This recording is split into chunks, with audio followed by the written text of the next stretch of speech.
Josh, Corey. what's your deal with... Do you... what?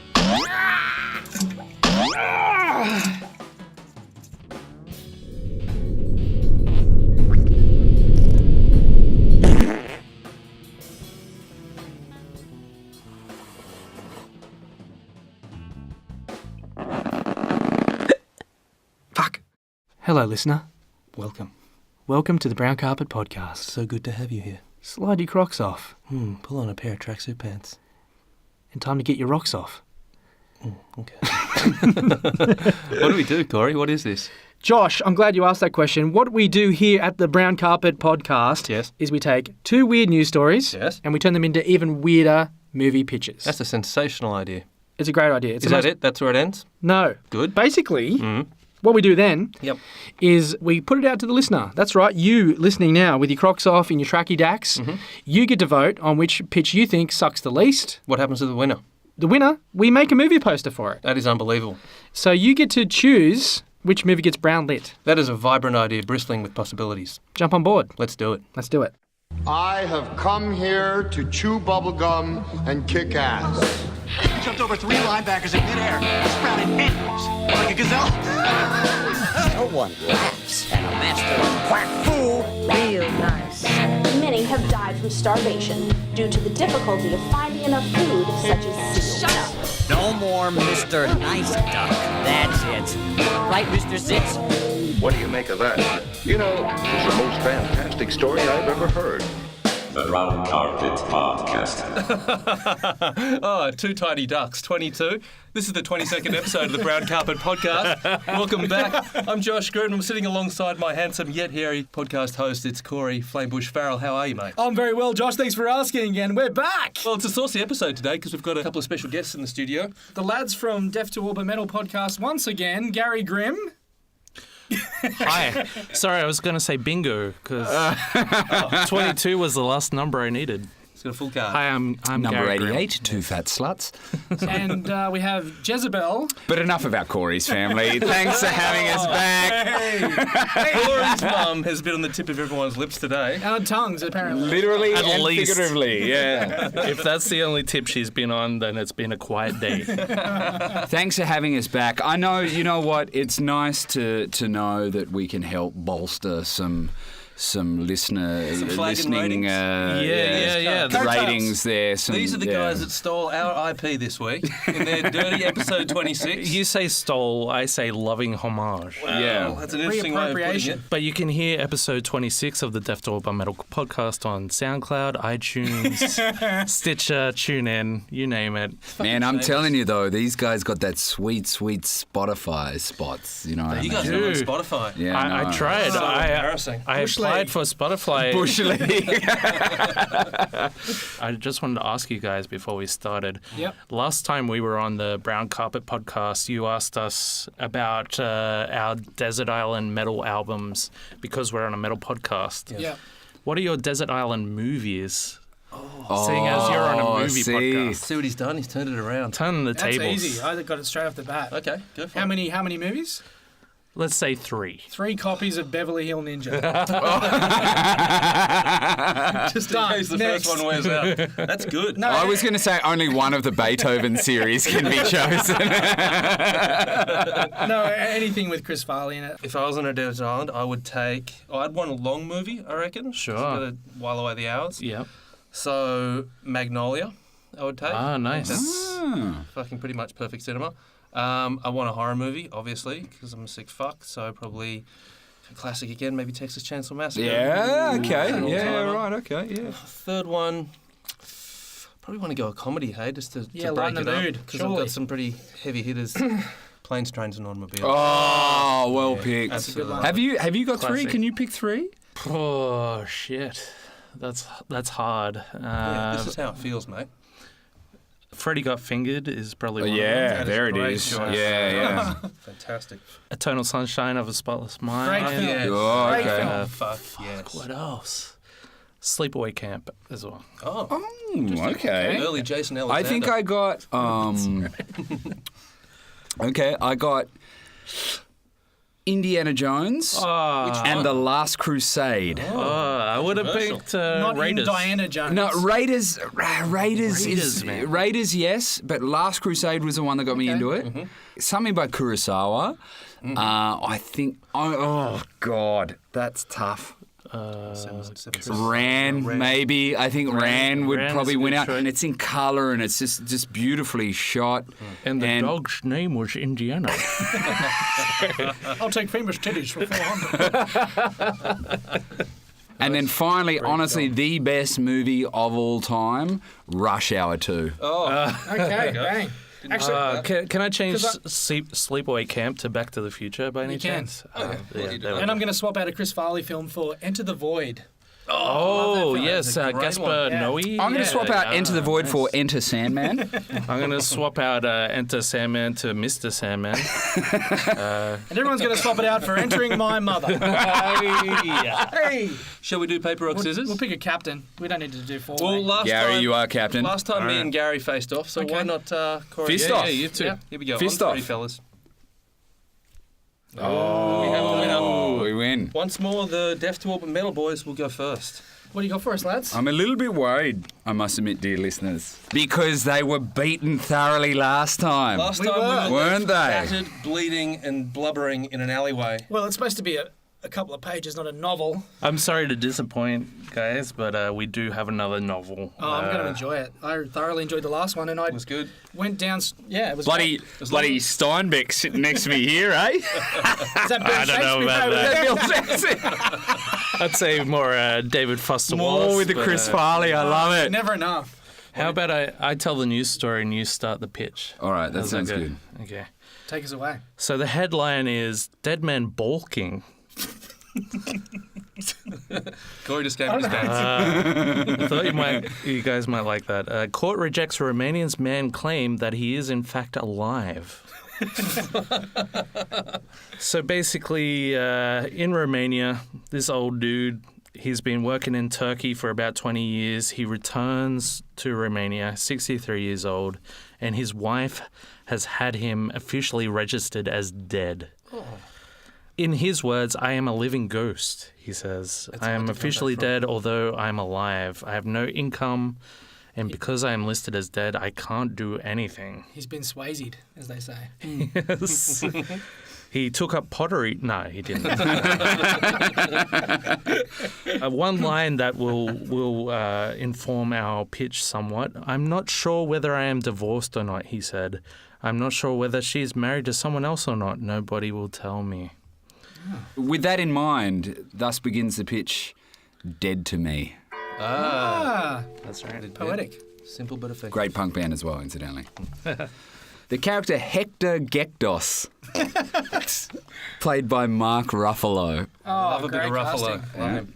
is a kind-hearted man who takes... Can I what? stop you for a second? I had to fight for Ruffalo. I'm just putting Yeah, that you out. did have to fight for Ruffalo. Despite the spotlight. I did. didn't... Hector Gekdos, as played by Mark Ruffalo, is a kind-hearted man who takes pleasure in the simple things in life. Tending to his garden, greeting and serving the patrons in the small bed and breakfast establishment he owns with his wife. Coming to the rescue is the house's handyman, the peaceful life afforded to him by living in a small town and otherwise keeping himself to himself. He loves his wife, Meg, played by Marisa Tomei. Delightful. However, I'm a bit of a Marisa fan. I'm just Gary just shuddered for those of you. However, Hector's wife seems to be his polar opposite. Meg despises the quiet life. She wants life to be loud, expensive, and centred around her. Hector's friends don't know how this odd couple managed to stay together. For Hector, he sees the good qualities in her, even though they are buried deep down, the same way he sees the good qualities in everyone. For Meg, she was initially drawn to his giving nature and to the fact that he owned his own business. For her, however, things have changed over time. I bet he gives really good head. Yeah. I reckon that's part of it. Yeah. He gives hacked head. Meg runs the back end of the B&B she co-owns with her husband, and her business savvy... Sorry, is that a euphemism? Does she run the back end of the B&B? Is that a... Sorry, continue. That was inappropriate. Low-hanging fruit. Meg runs the back end of the B&B she co-owns with her husband, and her business savvy helps draw in a healthy profit. However, it's Hector's humble charm and warm nature that keeps the holiday makers that stay there coming back again and again. To the customer, Hector is seen as the face of the B&B, therefore the reason for its success, and this lack of recognition for her hard work infuriates Meg. Just as it gets to her breaking point, a swarthy, wealthy gentleman named Gino, played by Robert De Niro, Nice. comes to stay at the B&B, first catching Meg's eye and then stealing her attention. Talking to me? The affair that ensues between Meg and Gino eventually turns into ideas of the pair eloping to the big city to live the high life. These ideas are then followed by schemes more nefarious, devised by Meg to get Hector out of the picture so that she can sell this B&B and acquire his modest life savings. She can use this money to help her start her life anew. Cunning. Why don't you just, off Hector for me? Meg implores. Did we say it's set in New York? Bad 70s New York. No, it's a small town outside. Small town outside of New York. Yeah. Why don't you just, off Hector for me? Meg implores. Gino is a well-respected mobster in the city who is staying at the B&B while he is making some business deals in a nearby town. Deals that might be soured in the wake of a trail of dead locals. Whoa! Off him? Why don't you just leave him? What does it matter? He's just some small-town putz. Let him live his quiet life until he croaks, suggests Gino. Sorry, is Gino played by... Al Pacino, apparently. Pacino, yeah, right. I thought we were going with... Oh, I see. It was Robert De Niro, but that... Let's go with Pacino. You went with Pacino. I went with Pacino. Can I be 100% honest? Let's break here. Always get him confused. Huh? The part of Robert De Niro is being played tonight by Al Pacino. Al Pacino. You don't get it. That's not enough for me. After all I've done for him, I don't want to leave him. I want to destroy him, she exclaims, with all of the resentment she holds towards her husband rising to the surface. Such a bitch. With Gino being no help in the whacking of her husband... You good? Yeah. And with Meg not wanting to get her hands too dirty, late one night, a cunning scheme comes to her. Hooah. Hooah! Hooah. Send up a Hector. Hector is somewhat confused as to why it's him that has to go out of town to make a deal with some towel manufacturer.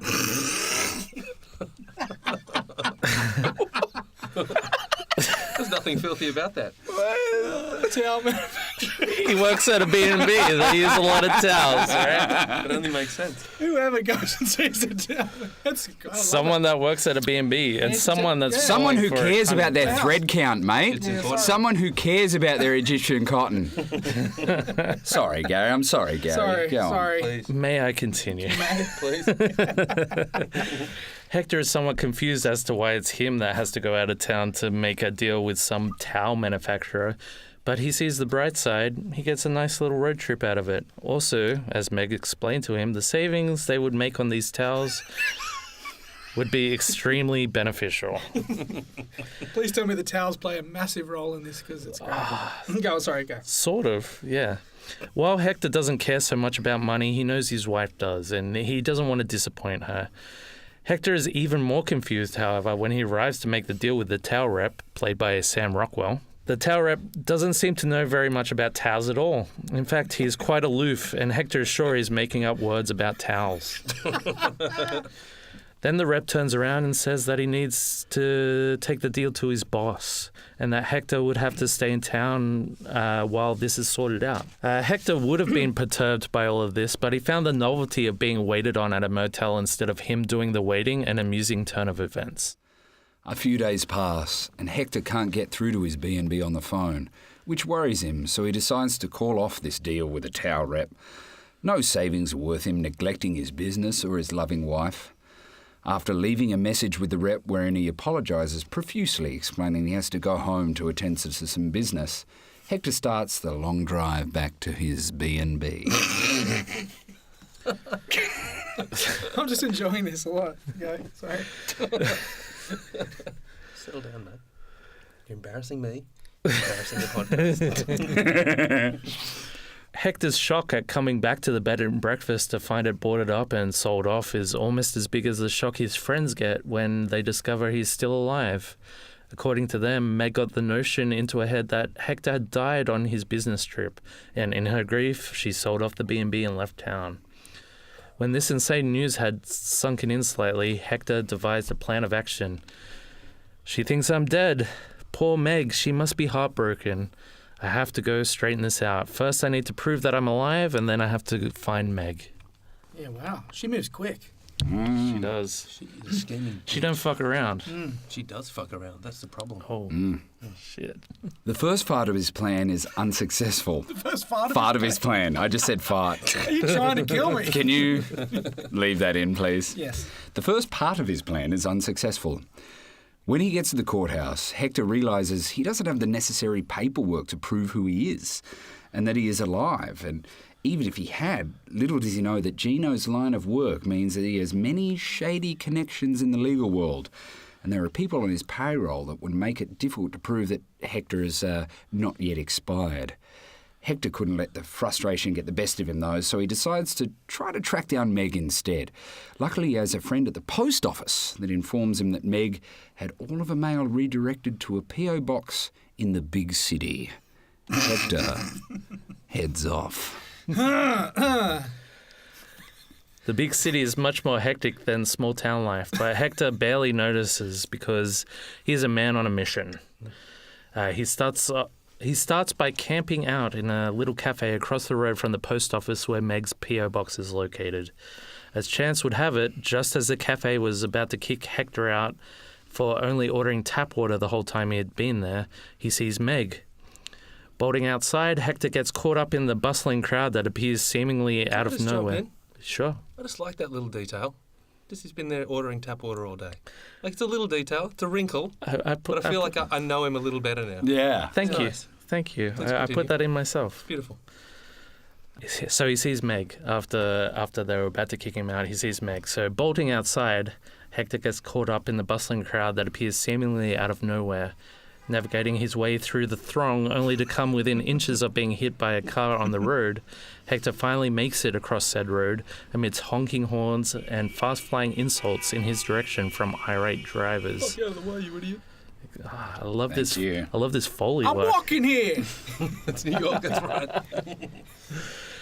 Meg is nowhere in sight once he makes it across the road, but Hector keeps searching. Just when he feels he should give up, he sees her. She's sitting at an outdoor table at a fancy-looking restaurant. Relieved, Hector starts making a beeline for Meg when he sees Gino lean in and plant a kiss on Meg, which he returns enthusiastically. Oh, Gino, scumbag. Hector is shattered. Yeah. He knows what's going on. On account of the kissing. He knows in that moment exactly what kind of woman Meg is and has been the whole time they've been together. Memories of their life together boil up to the surface. Little things that she did that he'd initially written off as just a way of approaching things, he now realises were the acts of a devious two-timer. Ooh. Hector cannot recollect any time he had ever let anger get the better of him, but there was a first time for everything. He is angry. He can't confront her in this state. He needs to cool off. He pondered where people go when they were angry to blow off steam. He didn't know he finds the nearest bar. The bar fight was over as quickly as it started, with Hector being the instigator after only 2.5 drinks. He isn't much of a drinker. He also isn't much of a fighter because he definitely came out of the fight worse off than his opponent. A couple of cops, played by Gary and Jeremy. They're back. We want to make a cameo in each of our pictures here. Very Hitchcockian. Come along and fling Hector into a holding cell. The handsome cop, played by Gary, run Hector's ID and sees that legally the man in the cell is dead. The other cop, the loudmouth, played by Jeremy, runs the ID as well and gets the same result. The loudmouth takes this to the police chief, played by Patton Oswalt. Oh, nice. Because no one in the precinct has ever seen anything like this before. The chief does some digging and finds that the people behind the legal process of declaring this bar fighter in the cell dead are under Gino's control.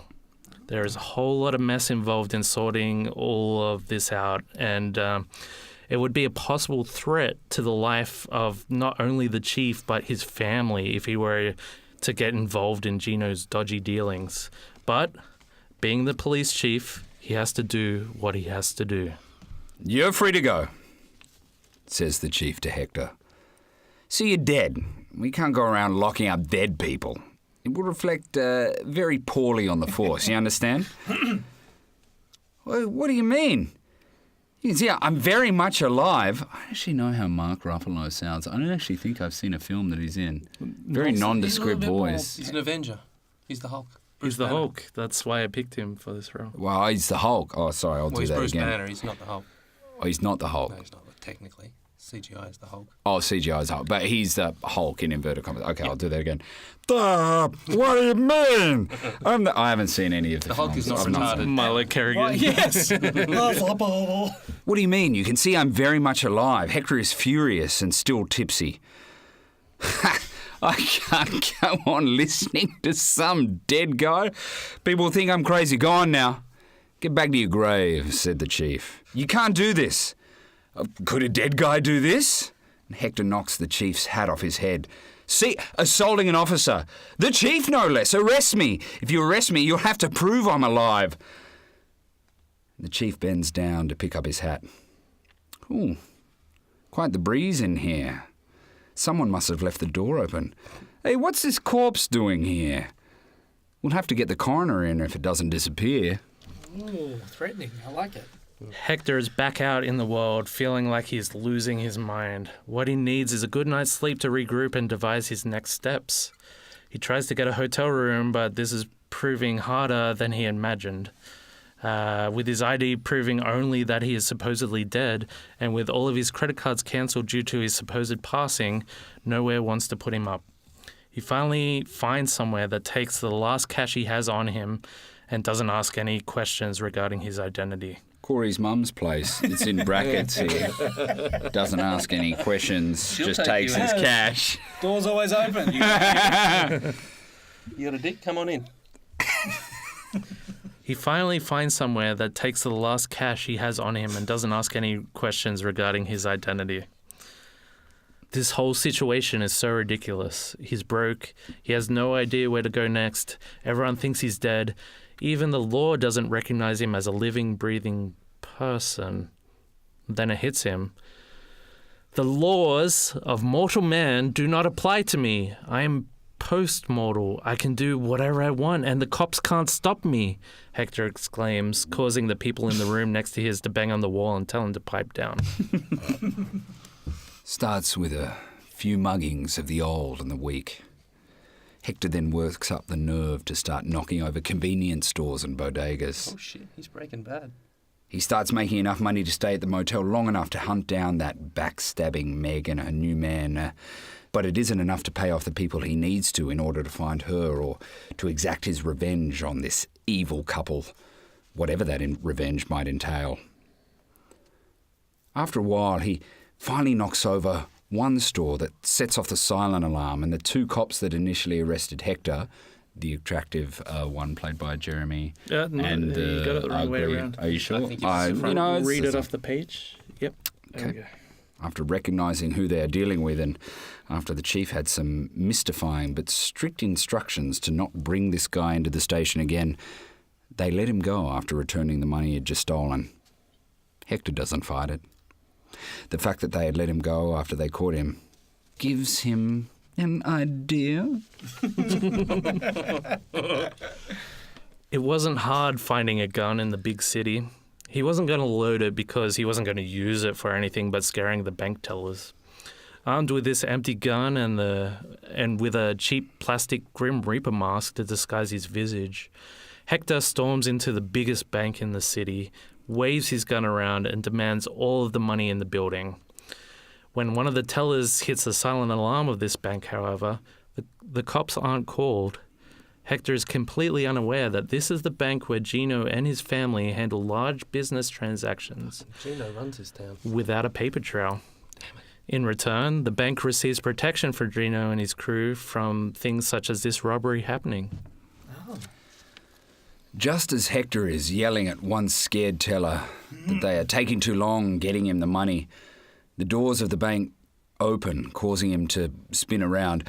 The cops. Don't bother, guys. It's me, the corpse. I don't observe your so-called laws, remember? Hector removes his mask and sees clearly that these aren't police officers in the doorway. It's Gino himself and a few of his goons. Without hesitation, they shoot Hector dead on the spot. Oh, fuck. Now Hector truly is dead in every sense of the word. Gino knows the gunfire will bring the cops, and he doesn't particularly feel like going down to the station today. Perhaps a few days in one of his safe houses is in order. Until the heat dies down, he calls Meg's burner phone on his burner phone to tell her he's laying low for a few days. He destroys the SIM and disappears. Returning home after hiding out for a few days, Gino's key doesn't work in the front door lock. He spots an envelope sticking out from beneath the doormat, and it's addressed to him. Gino, the letter within the envelope says, "You know how you killed Hector? Well, you can't kill a dead man. The authorities needed an identity for this fresh corpse they had in the morgue, and they knew it couldn't be Hector, as officially his corpse had been cremated weeks ago. A few strings were pulled by myself and your lawyer friend, Hugo, which is played by Daniel Day-Lewis, although you never see him in the film. So we figured he'd be into that. Oh, yeah. Down for that. Yeah. Fairly cheap. A few strings were pulled by myself and your lawyer friend, Hugo, who had originally helped us get Hector declared dead, and, well, it seems like it was you that was killed in the bank whilst bravely trying to stop a robbery in progress. You died a hero, Gino. That's how I'll always remember you. And not just a hero, a generous hero, because Hugo coincidentally found your last will and testament, leaving all of your money and your estate, which sold for a pretty penny, to the both of us. Thank you so much for that. Hugo and I can now afford to run away together and never be found again. Enjoy the afterlife. Love, Meg." She's the puppet master. The Wow. end. Did not see that coming. Wonderful. The tagline is that of the news article, Dead Man Balking. Of course. Yeah. You heard the cast. What a twist. Music, we had a few different ideas. All My Friends Are Dead by by Turbo Negro. By Turbo Negro, I think we kind of settled on as like the theme to that. Great. Yep. And then Dead Again by Typo Negative was another one that so they were sort of pop hits. But then we kind of thought Hector's theme by Ennio Morricone. Oh, nice. Yeah, we wanted a nice kind of overarching. I think when he dies, that would be a good moment, a nice slow motion moment to really feel that, because that hit me hard, that moment. I think I could see it. You're off your chair. During that moment is the reprise at the beginning where he's nice and happy and he's working at the B&B. That's the original. Yeah. Then the reprise after he dies. Yeah. Dire Straits, Walk of Life. There's another one. Oh, yeah. Def Leppard, Pour Some Sugar on Me. Yes, that's definitely a song that exists in the popular milieu, Corey. Yeah. Pour Some Sugar on Me. Yeah. Yeah. Would you heard that as a young man? My brother was a cock rock fan. Was he? Yeah. Whitesnake. You Pour Some Sugar on Me, Cock Rock. You sure that was the place you heard it? It wasn't from a parent's influence at all? Mum stripping. It was a routine. It all comes back. Yeah. Some always look on the bright side of death. Just before you draw your terminal breath. Life's a piece of shit when you look at it. Life's a laugh and death's a joke, it's true. Welcome back, sports fans, to the Brown Carpet Podcast. I am Josh Granny Fist Groom, and with me as always is... Hello, I am Corey. I fucked your mum. I'm happy to say that we brought the heat there, Gaztron. Thoughts? Sure, I agree wholeheartedly. So, I mean, last time it was a trouncing on the Facebook poll. Yeah, if you're being, generous. If you're being diplomatic, it was a trouncing. Yeah, it was a trouncing. Opening up old wounds. We've been given a script, and I can't help but feel, to get the jump on us, they've been planning this for about 3 months. They've been planning this since the last one. Since our last appearance. Yeah. You obviously don't know Corey. You obviously don't know. No, his family well, though. Intimately, some would. I love it. Our new story comes from the sunny state of Florida. The headline reads, Florida cops taser naked burglar who pooped and masturbated when homeowner pulled a gun. Look, it wasn't my proudest moment. Deputies in Fort Myer say they tasered and then arrested a naked Florida man who broke into a home to steal a television, but then masturbated and defecated after the homeowner pulled a gun. Lee County Sheriff's deputies said they were called to a home in North Fort Myers on Monday after the resident heard noises on the roof of his home. According to WTSP, I think that's a news station. The victim went outside, where 21-year-old Gregory Matthew Bruni allegedly jumped from the roof and knocked him down. He dropped off my roof and run right in the house, the homeowner said in a 911 call. I don't know why he's Australian. Yeah, why not? You could see his Brunei. Continue. The victim said that Bruni, who was naked, ran into the living room and broke a 72-inch television in the process of pulling it off the wall. The suspect then spilled the contents of a wet-dry vac onto the floor. As Bruni was allegedly headed to where the guns were stored in the son's bedroom, the wife fired 3 shots from a .38 revolver, possibly as a warning. An arrest report indicated that Bruni fell to the floor and began masturbating. He then ran to the son's room and rubbed his face with clothing. He's laying on the floor, the homeowner told 911 operators. He run into my fucking house naked, hooting and hollering and tearing shit up. The husband retrieved a 12-gauge shotgun and held Bruni at gunpoint until the police arrived, according to the arrest report. Lay down, motherfucker! Lay down! The husband could be heard shouting. So that's our jumping off point. Wow. I like with everything going on in that scene, they had to mention the inchage of the television. It was a 72-inch, mate. 72-inch. And yes, we've got someone on the line. Yes, caller, you're on the air. What was the size of the television, man? Sorry, what? You keep dancing around. You keep talking about the television. What size was the television?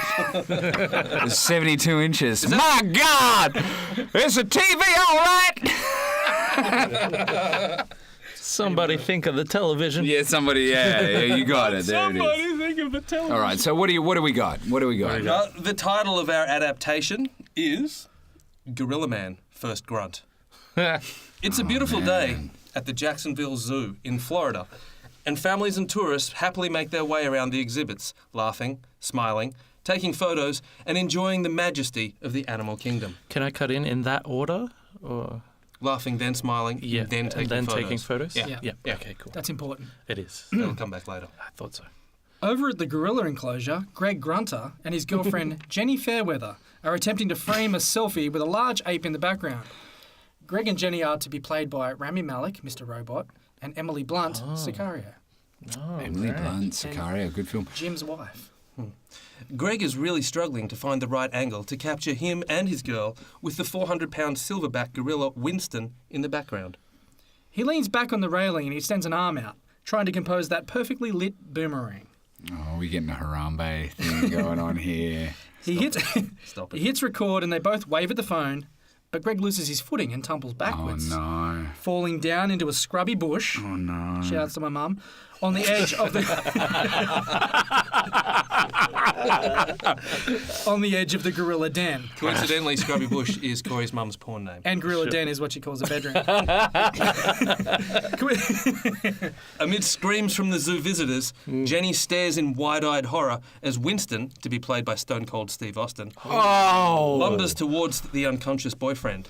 The hulking primate scoops Greg into his arms and carries him back to the safety of his tyre swing.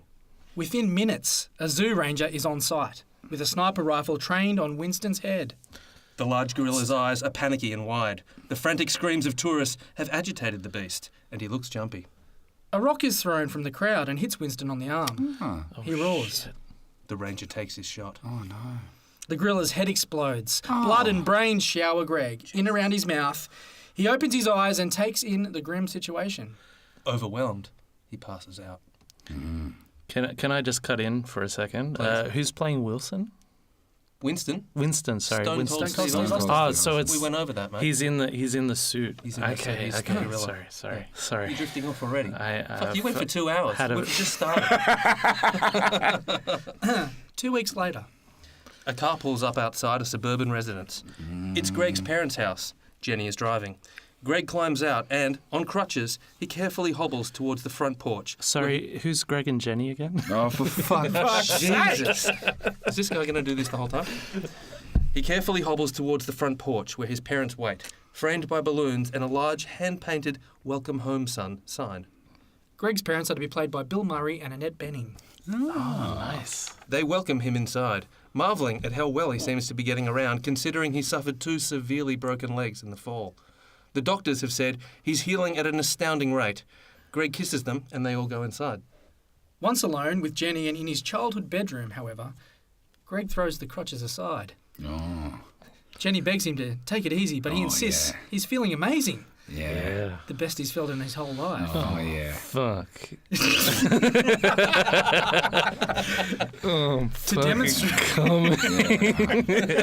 You dirty son of a bitch. To demonstrate, Yeah. he leaps into bed and beats his chest like a wild animal. Yeah, is that the only thing he beats? No. So good, in fact, he's in the mood for love. Are we all? Standing there looking like a half-open pocket knife. And in brackets, we've got here, penis reference. In case you missed it, that's a penis reference. Jenny dismisses him. They've just arrived at his parents' house. For fuck's sake, show a little restraint. She leaves the room.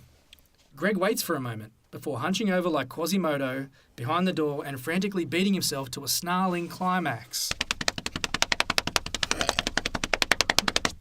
Jeremy's also snarling right now. Great Foley work. Foley, again. it's good, man. It's all about the Foley. Over the next few weeks of recovery, we watch a montage that shows Greg beginning to discover his newfound abilities and his darker proclivities. Oh. By the time he returns to work at the fire station, he has developed massively increased strength and the ability to run, jump, and climb with animal-like agility. Oh, I see what's going on now. Unfortunately, he has also started exhibiting a few unfortunate side effects. He now masturbates as much as 40 times a day, which is quickly becoming difficult now he's back at work as a full-time firefighter. Gossip and rumours have started to spread amongst the firehouse. Greg's constant bathroom breaks and sudden spike in energy and heroic activity have the other firemen assuming he's hoovering up fat rails of coke. When the cold and very hard reality is, our boy Greg is beating himself with the frenzied fury of a bath salt-ridden teenager with his first box of porn. It's the church service on Sunday, and Pastor Dickinson is delivering his trademark Hellfire sermon.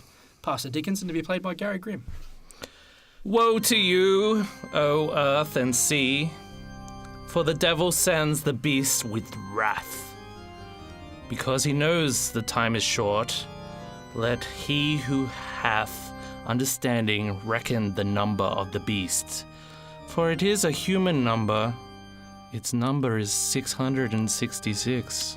Oh, you know what's getting played in the background there. 666. Above the stage, the huge wooden crucifix creaks and then breaks free of its bindings, plummeting towards the priest at the pulpit. Like lightning, and without his crutches, Greg is out of his seat, up the aisle, and leaps at a falling cross. He catches it in midair and diverts it enough to avoid crushing the pastor.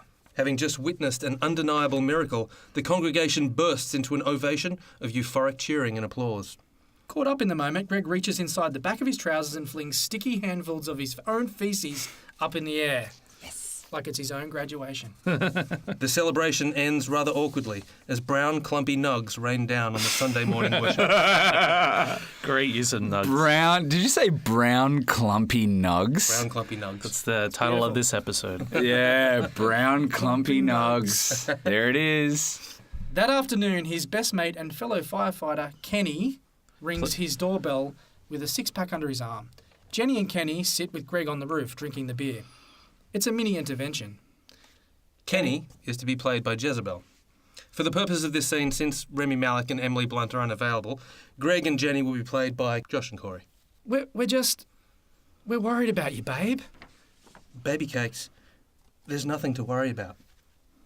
Grego, the guys at the station are starting to talk. All this energy, all these bathroom breaks.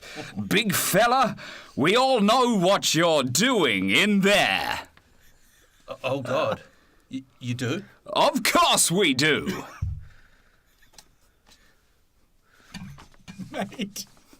Mate?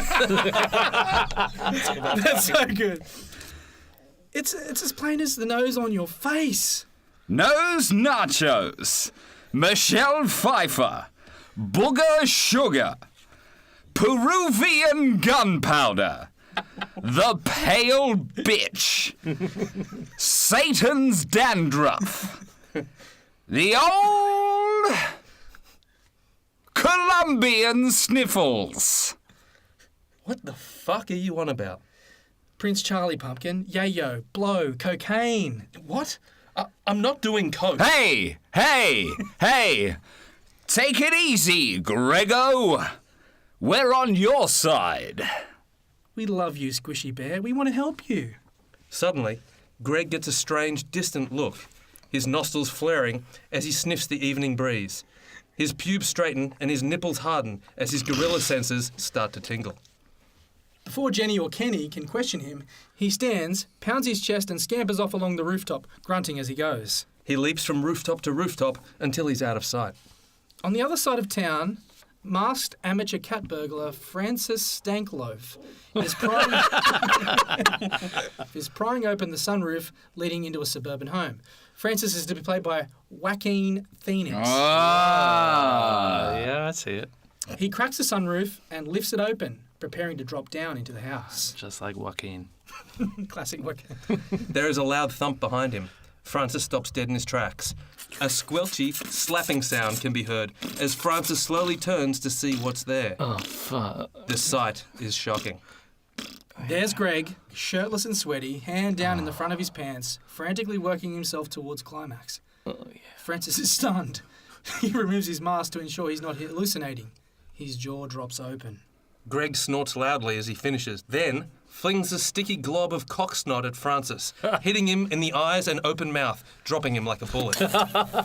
Greg lumbers over and scoops up the blinded would-be intruder, lifting him over his head and tossing him into the next-door neighbour's bushes. When you say tossing him, sorry, continue. No, physically. No.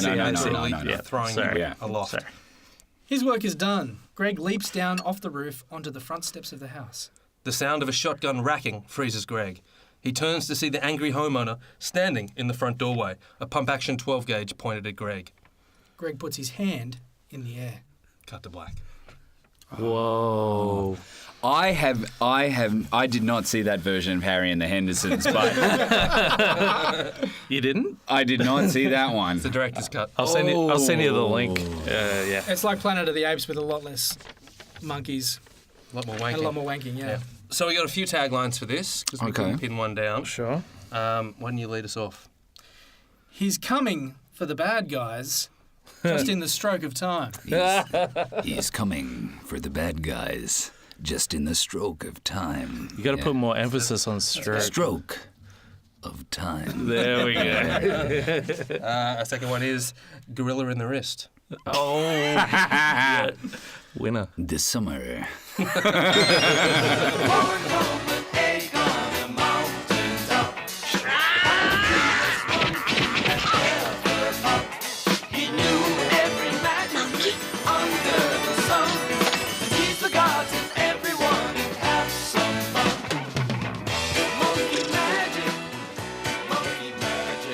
Dear listeners, our time together grows short. This has been the Brown Carpet Podcast. What an absolute honour and a pleasure it is to be with Josh, Granny Fitzgroom, and Corey.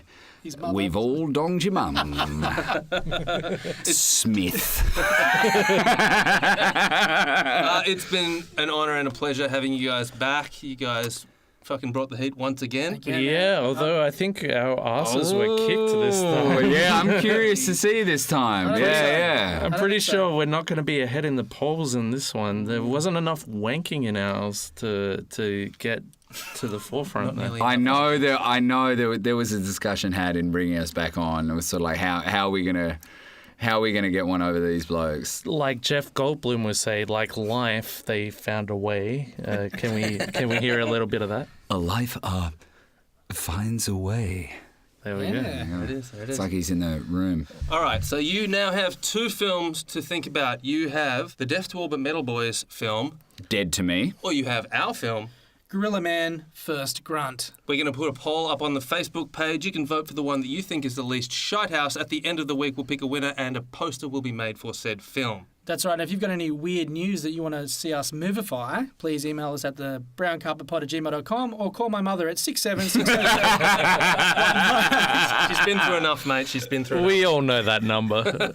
All right, until next time, don't forget to flush. See you, cunts. See you, cunts. Peace. I have come here to chew bubblegum and kick ass. He jumped over 3 linebackers in midair, sprouted endless, like a gazelle. No one laughs at a master of quack fool. Real nice. Many have died from starvation due to the difficulty of finding enough food, such as seals. Shut up. No more Mr. Nice Duck. That's it. Right, Mr. Sitz? What do you make of that? You know, it's the most fantastic story I've ever heard. The Brown Carpet Podcast.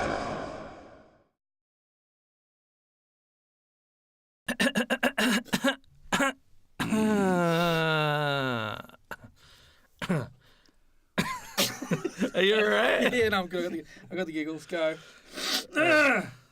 Meg runs the back end of the B&B. Fuck's sake. Anyway. Amused every time. Anyway. All right, Let's take it one more time. go again. All right. You got this. All right. Here we go. I'm going to say back end again, so just prepare yourself. So the French guy said deodorant. What's that? They smell. Can I change one of my Desert Island movies to just Toast of London? Yes, you can. Yeah, all right. Yes. Yes. Yes. Mind if I wear my sports vest? The Brown Carpet